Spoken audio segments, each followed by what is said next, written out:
मेरे प्रिय भाई और बहनों, हम मसीही और विश्वासी लोग क्रूस पहनते हैं या क्रूस का चिन्ह बनाते हैं या क्रूस को चूमते हैं, क्रूस को घरों पर बनाते हैं।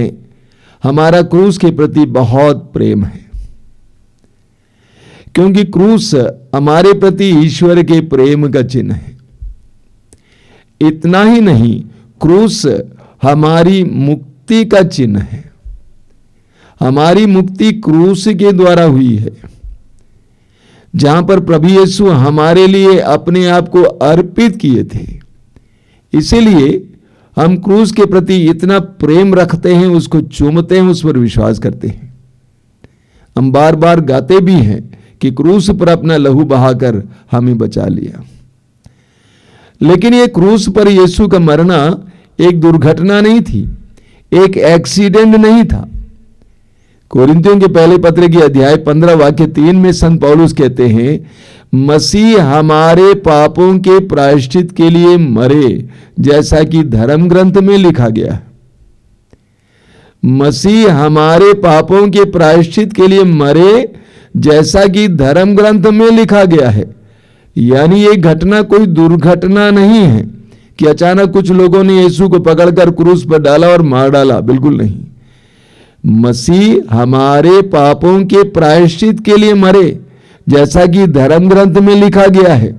यानी क्रूस पर यीशु का मरना एक दुर्घटना नहीं थी, बल्कि ईश्वर की एक बहुत महान योजना का हिस्सा था। क्योंकि यूहन्ना का सुसमाचार अध्याय 3 वाक्य 16 में हम पढ़ते हैं, ईश्वर ने हमसे इतना प्यार किया कि उसने हमारे लिए अपने पुत्र को, एकलौते पुत्र को अर्पित किया, जिससे जो भी इसमें विश्वास करे उसका सर्वनाश ना हो, बल्कि उससे अनंत जीवन मिले। ईश्वर ने हमसे इतना प्रेम किया कि उसने अपने एकलौते पुत्र को हमारे लिए अर्पित किया। ईश्वर ने हमसे इतना प्रेम किया, मनुष्यों से इतना प्रेम किया, ईश्वर ने मनुष्य जाति से इतना प्रेम किया। देखिए, पाप एक सच्चाई है और पाप हम सबका अनुभव है। और यह भी एक सच्चाई है कि मनुष्य पाप के दलदल में डूब रहा है, पाप के बंधनों में है। इस पाप के बंधन से छुटकारा पाने के लिए, पाप के दलदल से बाहर आने के लिए मनुष्य सदियों से उपाय ढूंढता रहा है। बलिदान, यज्ञ, दुआ, प्रार्थनाएं, जादू टोना, क्या क्या नहीं मनुष्य ने किया, लेकिन मनुष्य इससे बाहर नहीं आ पाया। इसलिए प्रेमी पिता परमेश्वर ने हम मनुष्यों के लिए एक योजना बनाई। उस योजना के तहत उनका पुत्र यीशु का हमारे लिए मरना अनिवार्य था। रोमियों का पत्र अध्याय 3 वाक्य 25 संत पौलुस कहते हैं, ईश्वर ने चाहा कि ईसा रक्त बहाकर पापों का प्रायश्चित करें और हम विश्वास के द्वारा उसका फल प्राप्त करें। ईश्वर ने चाहा कि ईसा रक्त बहाकर पापों का प्रायश्चित करें। पौलुस कहते हैं कि ईश्वर ने योजना बनाई, ईश्वर ने चाहा कि ईसा रक्त बहाकर पापों का प्रायश्चित करें। प्रभु यीशु के शरीर से बहा एक एक बूंद रक्त हमारे पापों के प्रायश्चित के लिए बहा। पेतरुस के पहले पत्र के अध्याय 1 उसके वाक्य 18 और 19 में पेतरुस कहते हैं, आप लोगों का उद्धार सोना चांदी जैसे नश्वर वस्तुओं की कीमत पर नहीं हुआ है, बल्कि एक निर्दोष तथा निष्कलंक मेमने अर्थात मसीह के मूल्यवान रक्त की कीमत पर हुआ है। प्रभु यीशु ने हमारे लिए, हमारे पापों के प्रायश्चित के लिए अपने रक्त को बहाया। यूहन्ना के सुसमाचार के अध्याय 10 उसके वाक्य 15 में प्रभु यीशु स्वयं कहते हैं कि मैं अपने भेड़ों के लिए अपने आप को अर्पित करता हूं। इसलिए सुसमाचारों में पढ़ेंगे, मत्ती, मार्कुस और लूकस में, उस अंतिम भोज के बारे में, उस प्रभु भोज के बारे में, जिस समय अंतिम ब्यालू के दौरान प्रभु यीशु ने रोटी उठाई और आशीष की प्रार्थना पढ़ी, शिष्यों को दिया और कहा, ये लो और खाओ, ये मेरा शरीर है जो तुम्हारे लिए बलि चढ़ाया जाएगा। दाखरस भरे कटोरे को लिया और आशीष पढ़ने के बाद उनको देकर कहा, ये लो और इसमें से पी लो, ये मेरा रक्त है जो तुम्हारे पापों के प्रायश्चित के लिए बहाया जाएगा। प्रभु यीशु ने हमारे लिए अपने आप को अर्पित किया। आप पढ़ेंगे इस्यास नबी का ग्रंथ, उसकी अध्याय 53 वाक्य 10 और 11 में, वहां लिखा हुआ है, प्रभु ने चाहा कि वो दुख से रौंदा जाए। प्रभु ने चाहा कि वो दुख से रौंदा जाए। यीशु दुख से रौंदा गया। यीशु के ऊपर 1:40 कोड़े बरसाया गया। उन कोड़ों से उनका शरीर ऊपर से लेकर नीचे तक चितरा चितरा हो गया था। उनके शरीर से लहू बहा, क्रूस ढोया। उन कंधों पर जो जख्मी थे और उसको लेते हुए कलवारी पहाड़ की ओर चल दिए। बीच में बार बार गिरे, लोगों ने फिर उन पर कोड़े बरसाए। वचन में लिखा हुआ है, ईश्वर ने चाहा, प्रभु ने चाहा कि वह दुख से रौंदा जाए। उसने प्रायश्चित के रूप में अपना जीवन अर्पित किया। यीशु ने प्रायश्चित के रूप में अपना जीवन अर्पित किया। वाक्य 11 में लिखा हुआ है, उसके दूसरे हिस्से में, उसने दुख सहकर जिन लोगों का अधर्म अपने ऊपर लिया था वह उन्हें उनके पापों से मुक्त करेगा। वचन में क्या लिखा हुआ है, उसने दुख सहकर जिन लोगों का अधर्म अपने ऊपर लिया था वह उन्हें उनके पापों से मुक्त करेगा। प्रभु यीशु के क्रूस और प्रभु यीशु का दुख भोग हमारे पापों के प्रायश्चित के लिए हुआ। आप और मेरे पापों के प्रायश्चित के लिए उन्होंने अपने ऊपर दुख को झेला। हम पढ़ते हैं पेतरुस का पहला पत्र, उसकी अध्याय 2 वाक्य 24 में संत पेतरुस क्या कहते हैं, वो अपने शरीर में हमारे पापों को क्रूस के काठ पर ले गए। वो अपने शरीर में हमारे पापों को क्रूस के काठ पर ले गए, जिससे हम पाप के लिए मृत होकर धार्मिकता के लिए जीने लगे। पहला हिस्सा देखिए, वह अपने शरीर में हमारे पापों का क्रूस के काठ पर ले गए। प्रभु यीशु अपने शरीर में हमारे पापों को क्रूस के काठ पर ले गए। हमारे दर्द पीड़ाओं को, हमारे पाप के दंड को उन्होंने स्वीकार किया।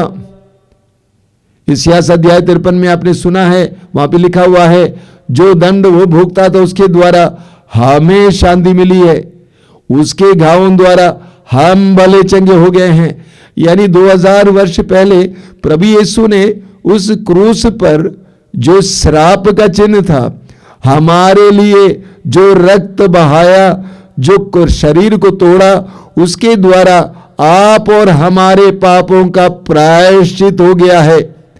एक महान प्रायश्चित जो किसी मनुष्य के द्वारा नहीं चढ़ाया जा सकता है। ईश्वर का पुत्र निर्दोष मेमना हमारे लिए क्रूस पर बलि चढ़ाया गया। हम पढ़ेंगे यूहन्ना का पहला पत्र, उसके अध्याय 2 वाक्य 2 में लिखा हुआ है। यूहन्ना का पहला पत्र अध्याय 2 वाक्य 2 में, उन्होंने हमारे पापों के लिए प्रायश्चित किया है। उन्होंने हमारे पापों के लिए प्रायश्चित किया है, और न केवल हमारे पापों के लिए बल्कि समस्त संसार के पापों के लिए भी। उन्होंने हमारे पापों के लिए प्रायश्चित किया है, और न केवल हमारे पापों के लिए बल्कि समस्त संसार के पापों के लिए भी। प्रभु यीशु ने हमारे पापों के लिए प्रायश्चित किया। क्रूस पर लटका हुआ यीशु हमारे पापों के प्रायश्चित के लिए लटका है। आप और मेरे पापों के प्रायश्चित के लिए लटका है। आप और मुझे वहां होना चाहिए था, लेकिन उन्होंने अपने ऊपर ले लिया। हम पढ़ते तिमोथी का पहला पत्र अध्याय 2 वाक्य 6 में भी यही बात, कि यीशु ने हमारे पापों के लिए प्रायश्चित किया। अजीब बात है, अपराध करता कोई और दंड भोगता दूसरा कोई। अपराध करता कोई और दंड भोगता दूसरा कोई। आज हमारे भारत के जेलों में जाके देखिए, मैं एक बार एक जेल गया हुआ था, सेंट्रल जेल, वहां पे अधीक्षक ने कहा, आप जानते हैं इनमें से 35% लोग निर्दोष हैं। इनमें से 35% लोग निर्दोष हैं। निर्दोष लोग दोषियों की जगह पर दंड भोग रहे हैं। ये तो अनचाही बात है, वे स्वयं नहीं चाहते थे। लेकिन दुनिया की बात लीजिए, आप और मेरे अनुभव की बात लीजिए। बेटा किसी मुसीबत में फंसा हुआ है, बाप उसके दंड को अपने ऊपर ले लेता है। मैं एक दंपति को जानता हूं, उसका जवान बेटा, करीब 27 साल का बेटा, लफंगा है, घूमते फिरते रहता है। हरियाणा की बात है। वो भाई बार बार मुझे फोन करते थे। वो स्कूल में पढ़ाते हैं, कमाते हैं। बेटा कई लोगों से कर्ज लेता है और गायब हो जाता है। फिर कई महीनों के बाद वापस आएगा, फिर कर्ज लेगा और वापस चला जाता है। ये बाप उन कर्जों को चुकाते चुकाते चुकाते थक गया, बार बार मुझे फोन करते थे। मैंने कहा भाई छोड़ दो, लोगों से कहो मत लो, बोलो कि वो मेरा बेटा नहीं है, अगर है भी तो आपने बिना मुझसे पूछे क्यों दिया। बार बार बोलते थे, स्वामी जी जानते हैं मैं उसका बाप हूं ना। बेटा अपराध करता है, बाप भोगता है, ये एक सच्चाई है। प्रेम में ये होता है। प्रभु यीशु ने हमसे इतना प्रेम किया, ईश्वर ने हमसे इतना प्रेम किया कि हमारी जगह पर उन्होंने निर्दोष होने पर भी दंड ले लिया। होता है। इसलिए हम पढ़ते हैं कुरिन्थियों के दूसरे पत्र के अध्याय 5 वाक्य 21 में, मसीह का कोई पाप नहीं था। मसीह का कोई पाप नहीं था, फिर भी ईश्वर ने हमारे कल्याण के लिए उन्हें पापी का भागी बनाया, जिससे हम उनके द्वारा ईश्वर की पवित्रता के भागी बन सके। मसीह का कोई पाप नहीं था, फिर भी ईश्वर ने हमारे कल्याण के लिए उन्हें पाप का भागी बनाया। यीशु निर्दोष थे, यीशु निर्दोष थे, फिर भी ईश्वर ने हमारे कल्याण के लिए उनको पाप का भागी बनाया। हमने अपराध किया, लेकिन उन्होंने हमारे दंड को अपने ऊपर ले लिया। उन्होंने हमारे दंड को अपने ऊपर ले लिया क्योंकि वो हमको प्यार करते थे। और ये सच्चाई है, 2000 वर्ष पहले सारे मानव जाति के पापों का बोझ उन्होंने अपने ऊपर ले लिया। सारे मानव जाति के पापों के लिए एक बार हमेशा हमेशा के लिए सबसे महान और सबसे शक्तिशाली बलिदान चाहा। उस बलिदान के द्वारा हमें उद्धार मिलता है। उद्धार का मतलब पाप के कलंक से, पाप के बोझ से, पाप के दंड से हमें छुटकारा मिल जाता है। रोमी अध्याय 3 वाक्य 25 को मैं दोहराना चाहता हूं। यीशु ने किया है, ईश्वर ने चाहा कि इसका रक्त बहाकर पापों का प्रायश्चित करें और हम विश्वास के द्वारा उसका फल प्राप्त करें। एक बार एक बहन ने मुझे फोन करके कहा, कई वर्ष पहले की बात है, कि मेरी एक आंख खराब हो गई है, इलाज करते करते थक गई हूं, मैं क्या करूं, आप बताइए कि मैं कौन सा प्रायश्चित करूं। मैंने जवाब में उनसे कहा कि बहन, आपको प्रायश्चित करने की जरूरत नहीं है। आपको प्रायश्चित करने की जरूरत नहीं है। प्रायश्चित आपके पापों के लिए हो चुका है। आपको पश्चाताप करना है और इस सुसमाचार पर विश्वास करना है। यही वास्तव में सुसमाचार है। क्या आपके पापों के लिए किसी और ने प्रायश्चित किया है? आपके अपराधों का दंड किसी और ने अपने ऊपर ले लिया है। जरा सोचिए, आप जेल में हैं क्योंकि आपने कोई घृणित कार्य किया, लेकिन अचानक आपके पास पुलिस आती है, कहती है कि आपको छुट्टी मिल रही है, आप आजाद हो गए हैं। पूछते हैं क्यों सर? आपके दंड को किसी और ने अपने ऊपर ले लिया है। क्या ये आपके लिए सुखद बात नहीं है? क्या ये आपके लिए सुसमाचार नहीं है? इसलिए संत पौलुस कहते हैं कुरिन्थियों के पहले पत्र के अध्याय 15 में, उसके वाक्य 1 से संत पौलुस सुसमाचार के बारे में कहते हैं, और सुसमाचार का पहला हिस्सा यह है, मसीह हमारे पापों के प्रायश्चित के लिए मरे। हमें मरना चाहिए था, लेकिन मसीह हमारे पापों के प्रायश्चित के लिए मरे। जब भी आप क्रूस को देखते हैं मेरे भाई मेरी बहन, जब भी आप यीशु के पवित्र रक्त के बारे में मनन करते हैं, इस बात को नहीं भूलना चाहिए कि मसीह हमारे पापों के प्रायश्चित के लिए मरे। यीशु आपके पापों के प्रायश्चित के लिए मरे। जब आप विश्वास करेंगे कि सचमुच यीशु ने मेरे पापों के लिए प्रायश्चित किया है, यीशु मेरे पापों के लिए मरे, आपका विश्वास जितना मजबूत होता जाएगा, उस बलिदान का प्रभाव और असर आपके ऊपर पड़ता जाएगा। यह एक विश्वास का तथ्य है कि मसीह हमारे पापों के प्रायश्चित के लिए मरे। आज इसे विश्वास करना। जब भी आप क्रूस को देखते हैं, सिर्फ ये नहीं सोचना कि प्रभु तू कितना दुख भोगा, ये सोचना कि प्रभु तूने मेरे पापों के लिए प्रायश्चित किया, प्रायश्चित के लिए तुझे कितना दुख भोगना पड़ा, मेरे पापों के प्रायश्चित के लिए तुम्हें कितना दुख भोगना पड़ा। इस पर मनन चिंतन करना चाहिए। यीशु आप और मेरे पापों के लिए प्रायश्चित किए। यीशु समाचार है, ये अनुग्रह की बात है, ये हमारे लिए खुशी की बात है, आनंद का विषय है। वह हमारे लिए मुक्तिदाता बना।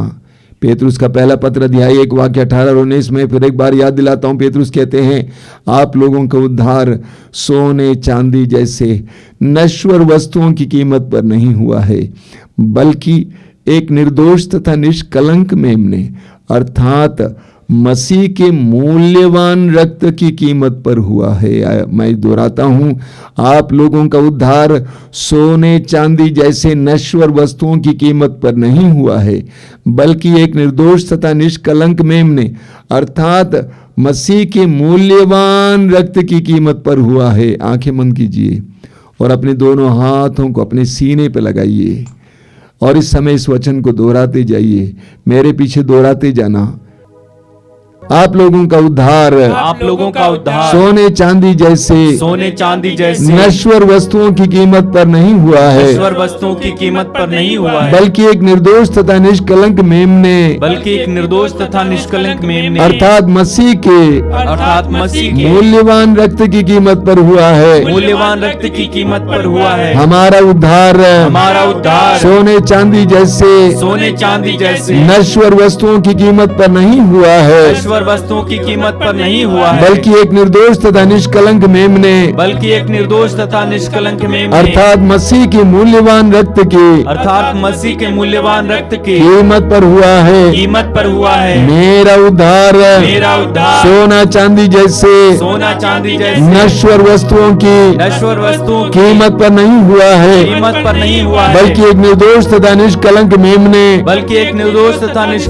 अर्थात मसीह के मूल्यवान रक्त की कीमत पर हुआ है। आंखें बंद करके अपने हृदय में इसको दोहराते जाना। मेरा उद्धार सोने चांदी जैसे नश्वर वस्तुओं की कीमत पर नहीं हुआ है, बल्कि एक निर्दोष तथा निष्कलंक मेमने अर्थात मसीह के मूल्यवान रक्त की कीमत पर हुआ है। मेरा उद्धार मसीह के मूल्यवान रक्त की कीमत पर हुआ है। मेरा उद्धार यीशु के मूल्यवान रक्त की कीमत पर हुआ है। मेरी मुक्ति यीशु के मूल्यवान रक्त की कीमत पर हुई है। यीशु ने अपना रक्त बहाकर मुझे बचाया है, पाप के दंड से मुझे अलग किया है, मुझे पाप के दलदल से बाहर किया है। उसने मेरे लिए प्रायश्चित किया क्योंकि वह मुझे प्यार करता था। यीशु मेरे लिए मरे। Jesus died for me. Jesus died for me. यीशु मेरे लिए मरे, यीशु मेरे लिए मरे, यीशु ने मेरे लिए रक्त बहाया।